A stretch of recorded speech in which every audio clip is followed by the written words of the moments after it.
নজরপুরে অনুষ্ঠিত হলো জুয়েল রানা কর্তৃক আয়োজিত বহুল প্রতীক্ষিত ক্রিকেট টুর্নামেন্ট 2025-এর ফাইনাল খেলা।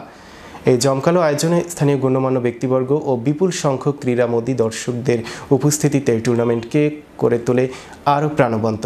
প্রধান অতিথি হিসেবে উপস্থিত ছিলেন জনাব জালাল সরকার, সাবেক চেয়ারম্যান নজরপুর ইউনিয়ন পরিষদ ও আহ্বায়ক নজরপুর ইউনিয়ন বিএনপি। এ সময় সভাপতিত্ব করেন জনাব ইব্রাহিম খলিল, ইসফা টেক্সট নরসিংদী।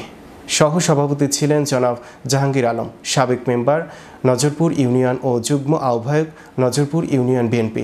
প্রধান মেহমান হিসেবে উপস্থিত ছিলেন জনাব কামরুল পাঠান, সদস্য সচিব নজরপুর ইউনিয়ন বিএনপি।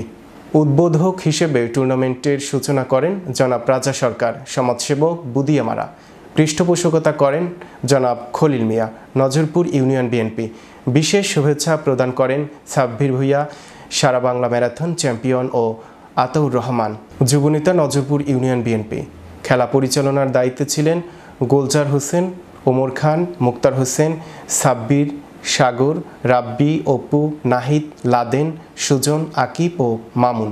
এই টুর্নামেন্ট শুধু একটি ক্রীড়া আয়োজনই নয়, বরং এটি ছিল নজরপুর ইউনিয়নের ক্রীড়া সংস্কৃতিকে উদ্দীপ্ত ও ঐক্যবদ্ধ করার একটি প্রয়াস।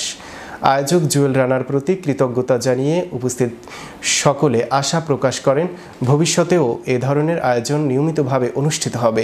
পরিশেষে করিমপুর একাদশ নবীপুর একাদশকে 9 উইকেটে হারিয়ে চ্যাম্পিয়ন হন এবং পুরস্কার বিতরণীর মাধ্যমে এই খেলা সমাপ্ত ঘটে।